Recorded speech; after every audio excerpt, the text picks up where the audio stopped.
you. In American society, we think a lot about physical fitness. We count calories, we count our steps, we monitor our sleep. We wear smartwatches, we buy gym memberships, we spend a lot of money on our physical fitness, and yet mostly our goals fail. So the question then is why is this? Why do our goals still fail? The answer is that it's lacking mental fitness. According to the Cleveland Clinic, the average person has 60,000 thoughts a day. But for many people, that is a 3-to-1 negative to positive ratio, which is really bad for our mental health, which is why perhaps 1 out of 5 people at any given time struggle with depression or anxiety. So as a professional therapist, we talk a lot about negative thinking, how to recognize it, eliminate it. What we don't talk about, however, is what is negative thinking? We don't very clearly define it. My goal for today, then, is to give 7 phrases that I believe are toxic for one's mental health. Throughout my career, I've identified 7 specific phrases that I feel are deadly to one's mental fitness. And that is my goal for today, to then give you the skills to replace those phrases as well. So, the first phrase I think of is I can't. When you say you can't, you most likely won't. But worse than that, you won't even try. So when I think of I can't, I think of Craig Dietz. Craig Dietz is the gentleman in the middle here. This is a picture of him at the 2008 Pittsburgh Triathlon, where he did the swimming leg of the race. What you'll notice about Craig is that he does not look like your typical endurance athlete. When Craig was born, he was born with stubs for arms and legs. Fortunately for Craig, his parents didn't do things for him. They made him do it himself, even if it was a struggle.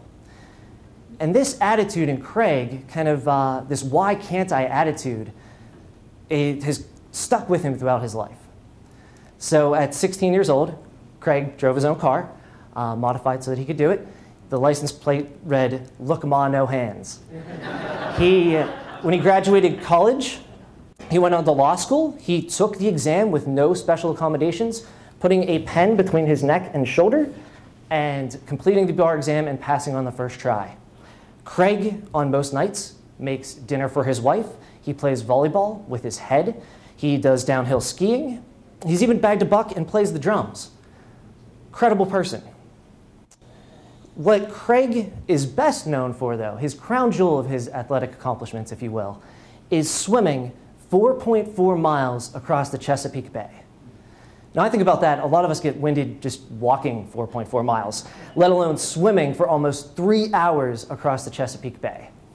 That, to me, is incredible. That, to me, is what a why can't I attitude will do for you. So Craig readily admits he's probably not going to climb Mount Everest, and that's okay. He's not focused on that. What he is focused on is what he can do. He doubles down on that. So whenever you have an I can't thought, think of Craig Dietz and think, why can't I? Deadly phrase number 2 is I need. When I think of I need a fancy car, a big house, someone else's approval, I become needy, clingy, and dependent. I don't like feeling that way. But in American society, we have this misconception. And the misconception is that if you're successful, you're happy. The problem with this misconception is that it's backwards and it's broken. It leads to thinking like, I'll be happy when I graduate, or I'll be happy when I get the job, or when I get the promotion, or when I finally retire. We spend our whole life waiting for happiness. So no one understood the idea of happiness and worthiness coming from within and coming first, perhaps as well as Richard Simmons. This is a picture of Richard Simmons with Rosalie Bradford. What this picture does not show you is that at one point in her life, Rosalie Bradford was over 1,000 pounds. She was the heaviest woman in recorded history. She had been bedridden for 8 years. She was so hopeless at one point, she hoarded all of her pain pills. She took as many as she could swallow, but because of her weight and her size, she only slept for a couple days. She couldn't even kill herself. So, a concerned friend of Rosalie contacted Richard Simmons. Richard Simmons came out and said to Rosalie something like this: "God does not put junk on this earth. You're worth the effort." And with that line, something incredible happened. Rosalie found her worthiness from within. She realized it wasn't, I need a certain weight to be worthy, I need a certain body image to be worthy. It was, I am worthy as I am. My happiness, my worthiness comes from within. And then the weight came off. Following his exercise plan and his meal plan, she was able to lose over 700 pounds. She got down below 300 pounds. She had a quality and quantity of life that she never imagined possible because she recognized that worthiness comes from within. When I think that I need, I remind myself, everything you need, everything I need is already within you. It's just your job to find it.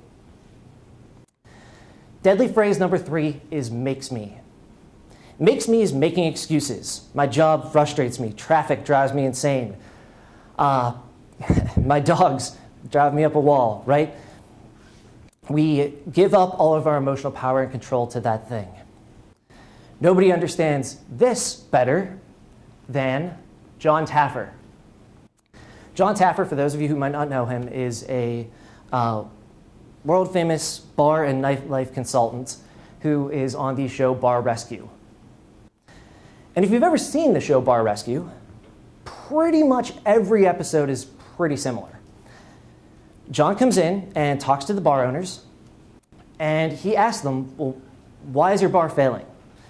And the owners almost always say something like this: well, the regulations changed, or my manager's lazy, or our employees have drama. It's never their fault. So what John does is that he comes in and he gives them a stress test.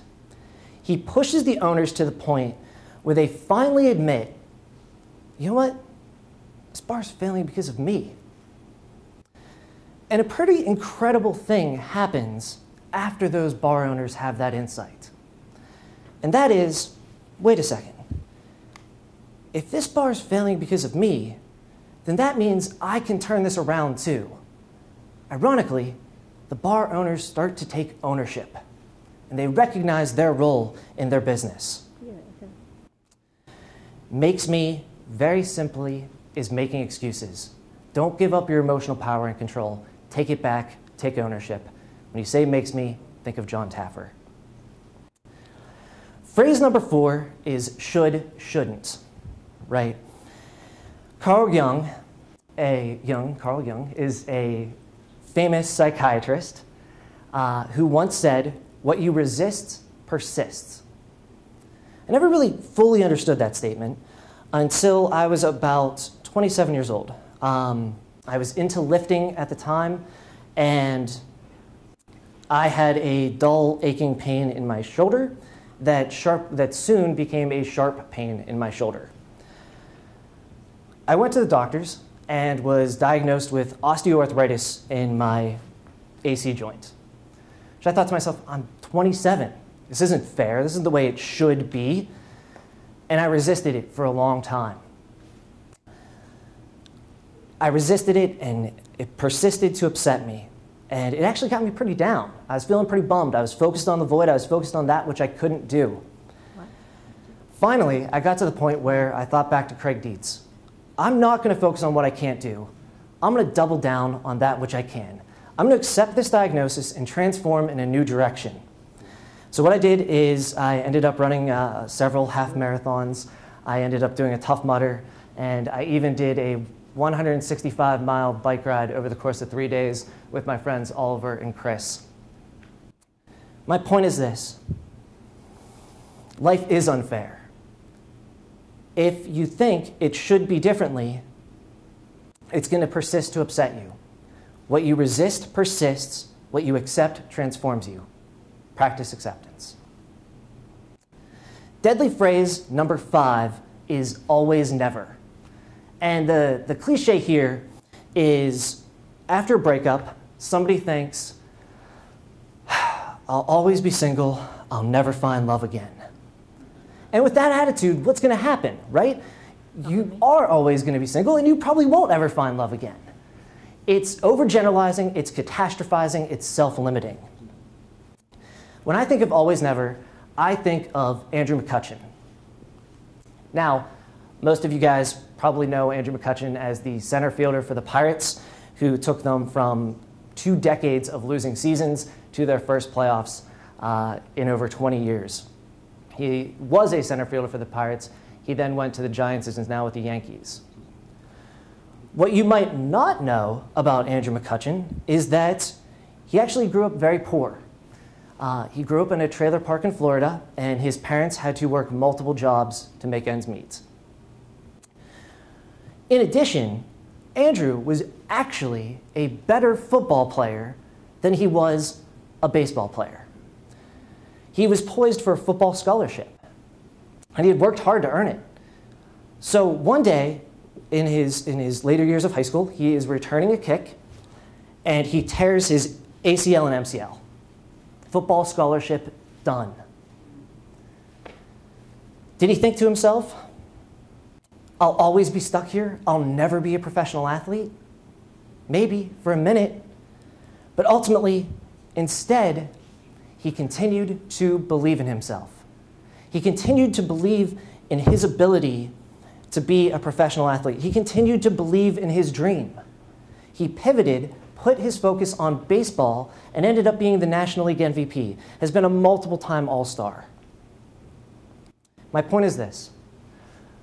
When you think things will always be a certain way or they'll never change, instead, always believe in yourself and never give up. Deadly phrase number 6 is have to. I think of the things I have to do as an adult. I have to pay bills. I have to let my dogs out early in the morning when it's cold. I have to do paperwork for my job.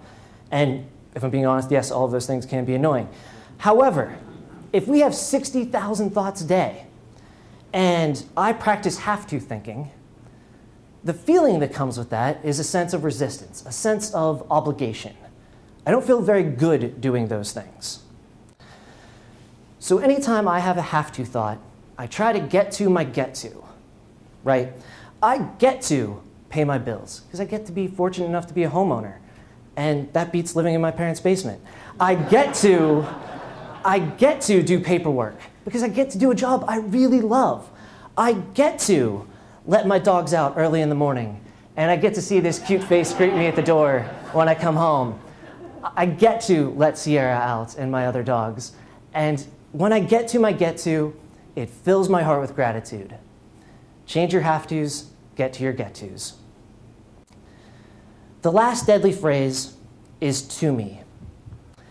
Sometimes we think the world happens to me, and especially in times of tragedy. When I was 13 years old, my cousin Mark, that is him there, died of a drug overdose. That is me next to him. It was not easy to go through this. He was like an older brother to me, and I still miss him to this day. Yet, the world doesn't happen to you, it happens for you. But you have to look at it with that lens to be able to turn pain into purpose. Since Mark's passing, I went on to study psychology. I went on to get my master's in social work, and I've made the majority of my career helping other people achieve recovery. I've probably worked with thousands of people struggling with addiction, helping them find recovery and happiness. And I couldn't be more blessed and fortunate to be able to do that. I don't know if that would have happened had it not been for my cousin Mark. My point is this. the world does not happen to you. Life is unfair. It happens for you. It happens to build your spirit, your character. It happens so that you get those life lessons from those events. But the only way you get those lessons is if you look at it with that lens. The world does not happen to you. It happens for you. So, in summary, the 7 deadly phrases. I can't. In the words of Henry Ford, if you say you can't, you most likely won't. And it becomes a non-starter. In the words of Craig Dietz, why can't I? I need. Think of Richard Simmons. Worthiness comes first. Happiness comes first. All you need is already within you. Makes me. Makes me is making excuses. Take ownership of your circumstances. Should, shouldn't. What you resist persists.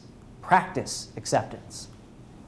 Always, never is overgeneralizing, catastrophizing.